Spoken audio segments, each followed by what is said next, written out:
Okay, सो privacy और security in online social network में अभी तक हमने 2 यूनिट खत्म कर दिया है, यूनिट 1 और यूनिट 2। अभी मैं यूनिट 4 पहले लॉन्च कर रहा हूँ क्योंकि ये काफ़ी छोटा सा और काफ़ी ज़्यादा आसान है इसको समझना।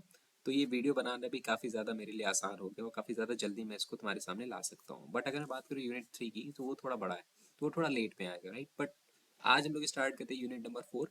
यूनिट नंबर 1 और 2 हम लोग बहुत ही कायदे से क्वेश्चंस के साथ कंप्लीट कर चुके हैं, राइट। सो स्टार्ट करते हैं यूनिट 4 और इसके अंदर हम लोग पढ़ने वाले हैं कि ऑनलाइन सोशल नेटवर्क के अंदर आइडेंटिटी मैनेजमेंट क्या होता है, राइट। यहाँ पे हम लोग सारे मॉडल्स के बारे में डिस्कस करेंगे, क्या क्या तरीके हैं, क्या क्या ऐसे ओपन सिक्योरिटी इशू हैं जो ऑनलाइन सोशल नेटवर्क में प्रेजेंट रहते हैं, सब कुछ, राइट। सो स्टार्ट करते हैं, आगे बढ़ते हैं हम लोग नेक्स्ट स्लाइड पे और अपना पहला जो टॉपिक है उसके बारे में थोड़ा सा डिस्कस करते हैं। तो सबसे पहला जो हमारे पास क्वेश्चन है वो ये है कि आइडेंटिटी मैनेजमेंट क्या होता है ऑनलाइन सोशल नेटवर्क में। आइडेंटिटी मैनेजमेंट क्या होता है ऑनलाइन सोशल नेटवर्क में, समझते हैं। यहाँ पे 3 लाइन के अंदर मैंने सब कुछ बता दिया है। आइडेंटिटी मैनेजमेंट का मतलब जो भी आपकी personal information online social network पर है उसको प्रोटेक्ट करके रखना, ठीक है।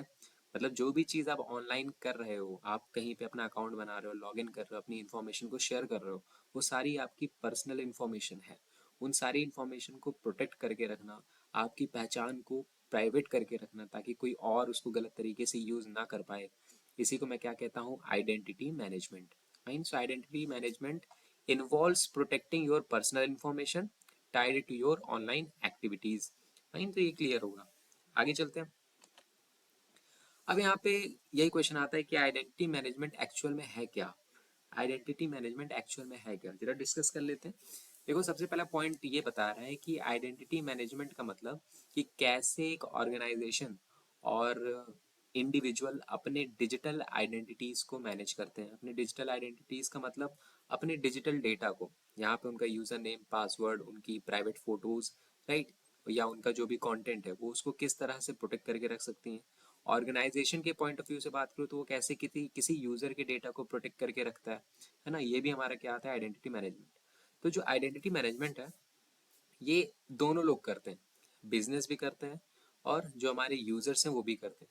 बिजनेस किस तरह से करता है, देखो यहाँ पे एग्जांपल में लिखा है। बिजनेस का मेन जो लॉजिक ये है कि उसके जितने भी एम्प्लॉय हैं, उनकी जितनी भी पर्सनल इंफॉर्मेशन है वो मतलब सिक्योर्ड वे में उनके पास स्टोर्ड होना चाहिए, है ना। और खाली कंपनी के अंदर ही उसको यूज करा जाना चाहिए, कोई भी थर्ड पार्टी उसको एक्सेस करके या हैक करके मॉडिफाई ना कर पाए, राइट। तो उसके लिए जितने भी बिजनेसेस है वो क्या यूज करते हैं, आइडेंटिटी मैनेजमेंट। दूसरा, अगर मैं इंडिविजुअल की बात करूं तो यहाँ पे हम लोग एज अ यूजर अपनी पर्सनल इंफॉर्मेशन को प्रोटेक्ट करने के लिए किसका यूज करते हैं, आइडेंटिटी मैनेजमेंट का। सो आई होप आइडेंटिटी मैनेजमेंट का तुम पकड़ पा रहे हो कि ये है क्या एक्चुअली। इसमें हम लोग को अपना जो भी डेटा है ना ऑनलाइन सोशल नेटवर्क पे, उसको बचा के रखना है, उसको प्रोटेक्ट करके रखना है, ठीक है। और हम लोग कुछ स्टेप्स को फॉलो करते हैं। कई सारे ऐसे थेफ्ट भी रहते हैं जिसके अगेंस्ट हमें अपना डेटा प्रोटेक्ट करना रहता है, वहां पे ये आइडेंटिटी मैनेजमेंट काम आता है। चलते हैं आगे। अब आइडेंटिटी मैनेजमेंट की ज़रूरत क्या है, बिल्कुल ऑब्वियस है। इसका रीज़न है कि आजकल के टाइम पे डेटा जो है वो पब्लिकली ऑनलाइन है ना। मतलब ऑनलाइन कोई भी इसको एक्सेस कर सकता है, कोई भी उसको देख सकता है, राइट। मतलब हर डेटा हर कोई इंसान नहीं देख सकता। फॉर एग्जाम्पल मैं कहना क्या चाहता हूँ, मैं ये कहना चाहता हूँ, जैसे मान लो आपने कोई ऑनलाइन अकाउंट पे, ऑनलाइन प्लेटफॉर्म पे अपना अकाउंट बनाया, ठीक है। वहाँ पे आप अपने कंटेंट को शेयर करते हो, अपनी फोटोज को शेयर करते हो, तो कोई पर्सन उस फोटोज को गलत तरीके से भी यूज कर सकता है, फेक प्रोफाइल बना के, राइट। तो यहाँ पे आपकी फोटो को, आपकी जो यूनिक आइडेंटिटी है उसको प्रोटेक्ट करके रखना बहुत ज़रूरी है। और यहाँ पे क्या यूज़ होता है, आइडेंटिटी मैनेजमेंट टेक्निक्स, फाइन। अब सबसे पहला देखो यहाँ पे लिखा है क्या क्या इशू हो सकते हैं, क्या क्या रिस्क हैं जिससे मुझे अपने जितने भी डेटा है ना जो हमारे ऑनलाइन सोशल नेटवर्क पे उसको बचा के रखना बहुत ज़्यादा ज़रूरी होता है। सबसे पहला है loss of data. Loss of data का मतलब, मान लो आपने कोई डेटा ऑनलाइन कहीं पे स्टोर कर दिया और किसी कंपनी ने उस डेटा को चुरा लिया, राइट, और फिर उसको डार्क वेब पे या तो बेच दिया या तो आपको ब्लैकमेल करने लगा कि आप उसको कुछ पैसा दो वरना आपकी जो भी प्राइवेट डेटा है ये उसको पब्लिकली क्या कर देगा, शेयर कर देगा या फैला देगा। सो पहला तो यही हो गया कि हमारा डेटा का लॉस ना हो, कोई भी दूसरा पर्सन उसको यूज ना कर पाए या कोई भी अनऑथराइज पर्सन उसको यूज ना कर पाए। दूसरा आता है uncontrolled data access. Uncontrolled data access का मतलब, जैसे क्या होता है, जब भी मैं कोई ऐप्स को इंस्टॉल करता हूँ तो तो ऐप्स मुझसे परमिशन मांगा करते हैं, स्टोरेज की परमिशन हो गया, है ना, माइक की परमिशन हो गया, कैमरे की परमिशन हो गया। तो मैं अननेसेसरी परमिशंस भी ऐप्स को कई बार दे देता हूँ, और जब मैं उसको अनइंस्टॉल कर देता हूँ तब भी उन ऐप्स के पास वो परमिशंस रहती हैं कि वो हमारे जो भी फ़ोन्स हैं उनके जितने भी हमने परमिशन दे के रखा है वो सारी चीज़ें वो यूज़ कर पाएँ, यूटिलाइज़ कर पाएँ। तो यहाँ पे भी हमको आइडेंटिटी मैनेजमेंट की बहुत ज़्यादा ज़रूरत है, अगर मैं अपने डेटा को, अपने डिवाइस को हैक होने से, है ना, या ट्रेस होने से बचाना चाहता हूँ तो। तीसरा मेरे पास क्या आता है, टारगेट ऑफ साइबर क्राइम। अगर आप आइडेंटिटी मैनेजमेंट ना करो, है ना, या अगर आइडेंटिटी मैनेजमेंट ना हो तो कोई भी आपके अकाउंट को, आपकी इंफॉर्मेशन को, आपकी आइडेंटिटी को चुरा के फेक आईडी बना के आपके अगेंस्ट में कुछ भी कर सकता है। फाइन। सो इन सारी चीज़ों को ध्यान में रखते हुए हमें आइडेंटिटी मैनेजमेंट की बहुत ही ज़्यादा ज़रूरत पड़ी। चलते हैं नेक्स्ट पे। अब आइडेंटिटी मैनेजमेंट करने के लिए दो मॉडल्स थे। एक होता है आइडेंटिटी मॉडल 1.0, एक होता है आइडेंटिटी मॉडल 2.0। अब इनमें क्या क्या डिफरेंसेस है समझाता हूँ। आइडेंटिटी मॉडल का मतलब, जब कोई भी ऑनलाइन सोशल नेटवर्क स्टार्टिंग में आया था तो उसके अंदर क्या क्या चीज़ें थी, है ना, जिसकी मदद से हम लोग कंटेंट को प्रोटेक्ट करके रख पा रहे थे। और जो अभी लेटेस्ट चल रहा है आइडेंटिटी 2.0, उसमें क्या क्या नए फीचर आए जिससे हम लोग अपनी इंफॉर्मेशन को क्या कर पा रहे हैं, या अपनी आइडेंटिटी को क्या कर पाते हैं, प्रोटेक्ट कर पाते हैं। सबसे पहले अगर मैं बात करूं, अगर आपको याद हो, सबसे पहले जब ऑनलाइन सोशल नेटवर्क आया था तो वहाँ पे इतना ज़्यादा प्राइवेसी को लेकर के चीज़ें नहीं थी, राइट। मतलब वहाँ पे एक यूज़र खाली अपना यूज़र नेम और पासवर्ड एंटर करके ऐप के अंदर जाके अपना प्रोफाइल चला सकता था। अब यहाँ पे इशू था, अगर किसी दूसरे पर्सन को किसी यूज़र का यूज़र नेम और पासवर्ड पता चल जाए तो वो भी उसके अकाउंट में घुस के उसको चला सकता है, ठीक है, लेकिन यहाँ पे यूज़र कुछ नहीं कर सकता। दूसरा, आजकल के टाइम पे क्या है, आजकल के टाइम पे टू फैक्टर ऑथेंटिकेशन होने लगा है। मतलब आप अपने यूज़र नेम पासवर्ड डालोगे, उसके बाद आपके ईमेल पे या मोबाइल नंबर पे एक ओटीपी आएगा।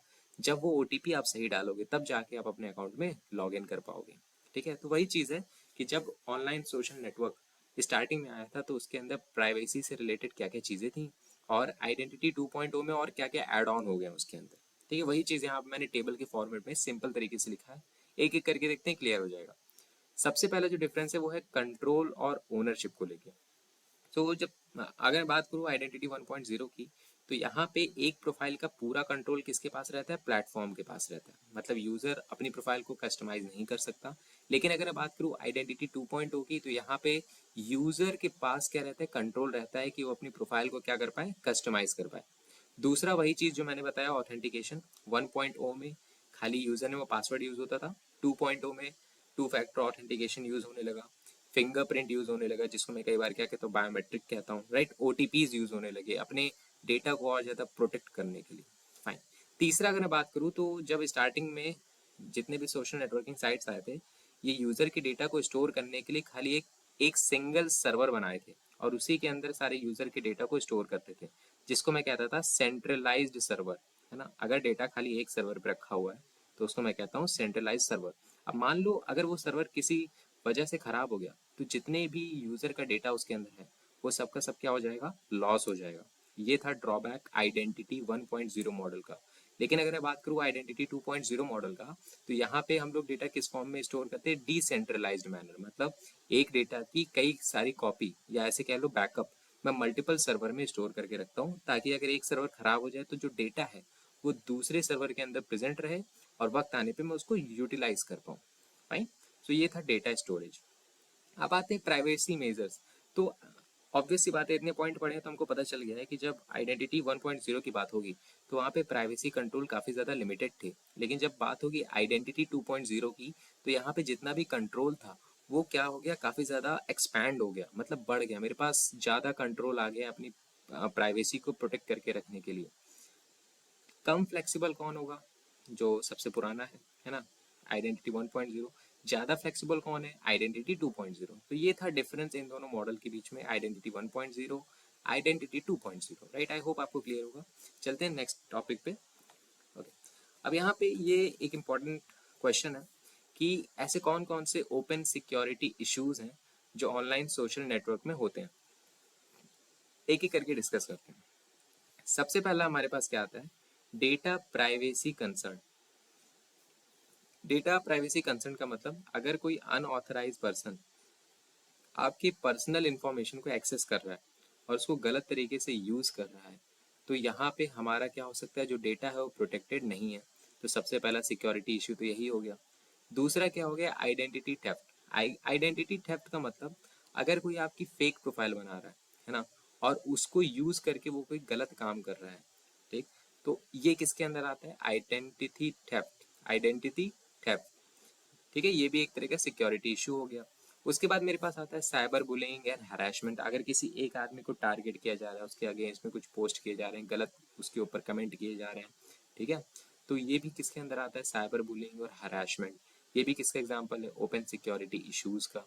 इसके बाद मेरे पास क्या आता है, अकाउंट हाईजैकिंग। अकाउंट हाईजैक तभी होगा जब आपने जो भी यूजर नेम या पासवर्ड रखा है वो काफ़ी ज़्यादा वीक है ना, काफ़ी आसानी से गैस किया जा सकता है, या जब भी आप किसी अननोन लिंक्स पे क्लिक करते हो, या जब आप कोई थर्ड पार्टी ऐप को इंस्टॉल करते हो, तो हो सकता है मालवेयर आपके सिस्टम में आ गया हो। तो इन सारी चीज़ों की मदद से जो हैकर्स होते हैं वो क्या करते हैं, आपके अकाउंट को हाईजैक कर लेते हैं, ठीक है, और फिर उसको अपने हिसाब से यूज़ करते हैं, मॉडिफाई करते हैं।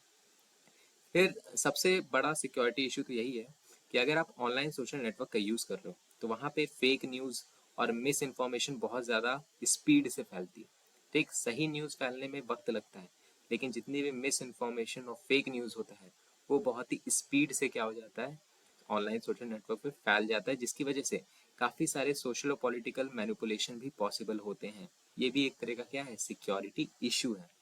फाइन।